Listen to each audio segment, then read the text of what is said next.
Hi, my name is Vu, and today I would like to review the book Politics by David Runciman.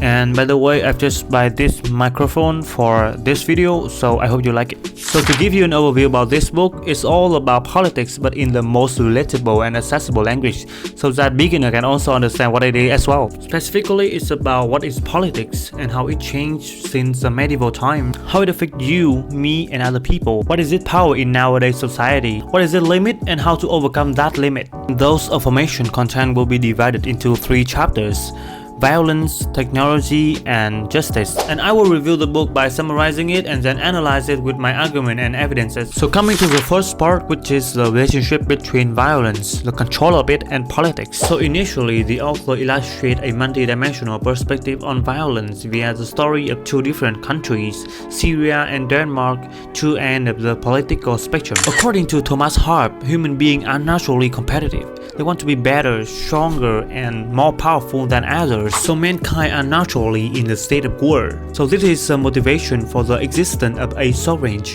which gain the consensus of people to control the peace via violence and to control the violence itself. Combined with coercion in different ways that create different types of politics. For example, we have Denmark where consensus limit coercion, and we also have Myanmar civil war in which a reverse story happened. On the one hand, there is still consensus in Myanmar among people on the same side. Without it, the war cannot last as long as it's there nowadays. It will become once again ours like we were in the ancient day. So the problem here is the failure of a political system, not the absence of it. We will try to distinguish them later, okay? On the other hand, there is also violence in Denmark, but the fundamental difference is that there is a proper control of violence here. The second thing I love in this chapter is the way the author, Mr. Runciman, always try to understand, to protect, and to justify the perspective of political philosopher in the history. Like he always try to prove that their idea is perfectly matched with what happened in their time. I will rearrange those ideas in a time linear order so that you can see the evolutions of the definition of an ideal political system over time more easily, starting with Machiavelli, the oldest one in the list. Even though his philosophy, Machiavellianism, is later considered to be too cunning, scheming, or too negative when willing to do anything to gain power, David Runciman still believes that Machiavelli is a moralist, but the standard of his morality is kinda different from the normal form. According to him, there's no room for innocent politicians who are not ready to make their hands dirty to maintain their power, because danger can come from everywhere and it's better to be feared than to be loved. However, of course, a good politician should do both. And we can see now Putin, he might be dangerous or powerful with other countries, but in Russia, he is a really respectful president, and everyone and most of the people in Russia love him, right? Another worth mentioning idea of Machiavelli is that the distinction between republic and principalities. However, in my opinion, this notion is kind of outdated compared to the politics in the nowadays society. Instead of a zero-sum game like Machiavelli used to describe before, I would like to think the current politics world like a ecosystem in which besides the pure species, we also have some hybrid or the hybrid regimes as the author called later in the book. For example, Russia under Vladimir Putin still had elections and a constitution, making it formally republic, right? However, in practice, the power is centralized around Putin, resembling a form of principality where opposition is suppressed and the political competition is limited. So I think we can consider it as an evidence for the hybrid form between republic and principalities. And that is the idea of Machiavelli, and after 100 years in the era of Thomas Hobbes, who always support a stable and peaceful political system, power belonged to whom became not really matter anymore. By separating politics from religions and moralities, he set a basis for the modern politics. For the first time, he also had people to picture the concept of state, in which we emphasize the binding relationship between people and their representation. This relationship is more stable than the definition of Aristotle about the balance between the ruler and the rest. However, because of the chaos in the England society at that time, his philosophy always prioritized a unified storage that can centralize the power, and it doesn't care about how bad it is. It means like we have to accept the injustice and an evil storage to get a stable society. According to Runciman, it's because that the difference between a good politics and a bad politics at that time is not that much. Once again, the author loved to justify for Hobbes like he did for Machiavelli. Back to the evolution that I introduced to you before, Max Weber later opened the modern politics when his idea is not just about efficiency like Machiavelli, or not just about bring back peace like Hobbes. It's also about the sovereignty or the power have to be legitimate as well. The representative people or the guy at the top has to be responsible for violence in terms of himself, like individually. So a bit analysis after this chapter, you can see the progress of the idea about who can control violence and how politicians should use the violence through times. In current day, we can see peace in many places in the world, even where people have the right to use private weapon or violence like the USA. It is because that the peace now is too good to trade off for many people. They might be unpleasant with others, but there are better choices to choose. There is a claim in the book showing that $6,000 for the GDP per capita is a safe level, like every country who reached that level should be okay. However, I think it's only correct for the Western countries or those allowing the multiple party system. Evidence is that in Vietnam we only reached the level of $4,700 in 2024. But we're still okay. There's no violence, uncontrolled violence or riot or uprising at all. We're still okay. Because we are still in a good economical development speed, about 6% per year. And there is only one official and legal party in Vietnam, so it's easier to control and it makes the society more peaceful. It's kinda similar to Hobbes, right? The Thomas Hobbes. Despite all of those chaos in violent control leading to several physical revolutions in the 20th centuries and the past, according to David Runciman, the most significant revolution in the 21st century so far is not political, it is the information technology revolution. The author starts chapter 2 with an opposing relationship between technocrats and spiritocrats. He mentioned that technology can and should bypass politics, and technology has the power to make politics seem obsolete. It's really good at predicting what readers are wondering when they read his argument, and so that he can answer it in the next paragraph. When the author mentioned about the overwhelming speed of technological development compared to politics in different countries, I was thinking about an opportunity that technology dominates politics and it helps people to cross the limit of politics. For example, the internet and smartphone can help a girl in Russia to video call with her boyfriend who is fighting at the Ukraine border despite all the political tension or traveling restriction between the two nations. The example is correct, however, thinking that way is not really proper. There should not be a competition between technology and the government. There is a close relationship between them. As I understand, politics, government or its representation, which is state, is always the pioneer in the race of technology development. The comparison between net worth of Google and the investment into the Apollo project show us a dramatic difference between the resource of government or politics and the technocrats. Moreover, the foundation of the information technology revolution were laid during the Cold War.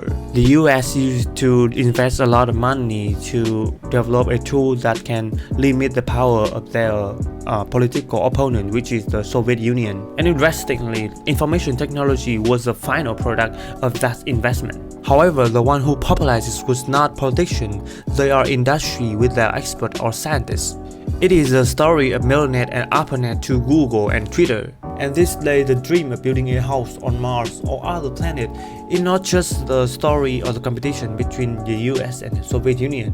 A businessman named Elon Musk also think about it. SpaceX, one of many companies of Elon Musk, spent about $1 million on this spaceflight project, and no one is sure about how much he would spend more in the future. So we can see that marketer finalizes and nurture technology which is first given birth by politics. If it had not been for politics, there would have never been any information technology revolution in the history of human. And now, after about 70 years, some political activities are affected by technological advance. For example, it is undeniable that TikTok 2024 have a great interference to the US elections. On the Daily News, even President Donald Trump himself has to recognize the support of TikTok in his recent win. Now, he tried to ban TikTok during his first term, but he's now trying to save the app, and you'll never guess why he had a change of heart. I have a warm spot in my heart for TikTok because I won youth by 34 points. And there are those that say that TikTok had something to do with it. I was on TikTok for the election, and I won the young people by 36 points. I'm not opposed to TikTok. Therefore, I have to agree with the author on the argument that they have a mutual relationship. One cannot abolish the other. Instead of taking extreme position in either side, both should work together to make the society better and better day by day. Although the two aforementioned chapters show a really powerful side of politics, there's still a limit for that power. To me, this limit is necessary. It distinguishes politics from something like religion or moralities, which are considered to be perfect. Like politicians is not God. They have limit in their power. They cannot do everything. The first limit is that although we experience several types of peaceful and stable political system, we cannot transfer that success into some politically failed countries like Syria or Myanmar. Before analyzing the limit in the case of Democratic Republic of the Congo, I would like to explain why the political failure happened in Congo and why it is a really serious case. In my opinion, one part of the problem is that the DCS citizens have not understand the weakness of peace as those who live in political stable countries around the world. The Congo Civil War started in 1998, which means 27 years ago. While according to Worldometer, the average age in Congo now is 18.4 years old. After some simple calculation, do you get a problem here? Most of people in Congo never taste or experience a peaceful day in their life. They don't stop fighting each other for peace because they just don't know what peace is in their country. If I was in the case of them, fighting back and winning would also be my optimal choice as well. Back to the limit of politics, the reason why we cannot transfer the successfulness or weakness of politics into other country is that happy countries have to learn how to be happy in their own particular way. For example, even among communist countries, those who have a quite similar political perspective, the way Vietnam, China, and Soviet Union become politically stable are still different to some extent as well. Therefore, to me, it is really difficult to find a concrete and solid solution to bring back the stable politics to all the countries in the world. And it's even more difficult because when some states are successful with their inclusive politics, they will become stronger, of course, and they will tend to extract value from slower nations, taking the justice from them. And this injustice does not only happen in the level of nation, it also happens in the level of people-to-people relationship in some democratic countries. Once again, we got the US as an example where people claim that every vote matters, but in the election to choose a new president, the rich, they invest a lot of money in lobbying to gain more votes for their favorite politicians. And when this candidate wins, he becomes president and he will try to bring back more benefit, more value to his investor, which is the rich. This scenario creates a loop, making the inequality and the disparity in the society of USA much bigger through time. I strongly agree with the author about a terrible fact that the wealthy minority organize a complicated political system intended to make it difficult for the majority to get its way, because it's well explained why some family can be wealthy for generations and some others are always poor. I also love the way the author translates the problem from a drowning kid in front of me to the future kid who will be really far from me. They both need help from me. But why I just choose one? Like why I'm just willing to have one? So the justice here is not only between people to people, it's also between generations, like from now to the future. We also have to treat them fair. So destroying the environment for our benefit is not a really fair activity. Additionally, another interesting notion mentioned by the author is a global government or a global state. He hopes that we can reach this state by peace. Unfortunately, in most of the time in our history, the formulation of a bigger state or nation only happened when a really strong nation tried to conquer other surrounding states. And of course, this is violence, not peace. So should we consider it as a limit of politics? Like another one. So in conclusion, Politics by David Runciman is an interesting book that can bring back an overview for readers, especially the intervention of many fantasy politics scenario, answer many what-if questions and satisfy even the most curious reader like me. I find this book content is kinda easy even for beginner because it uses a lot of practical example. It is better than other political documents that I have known. It helps us to understand that politics is not only for politicians, it also affects our life as well. So that is my review about the book Politics by David Runciman. Thank you for watching.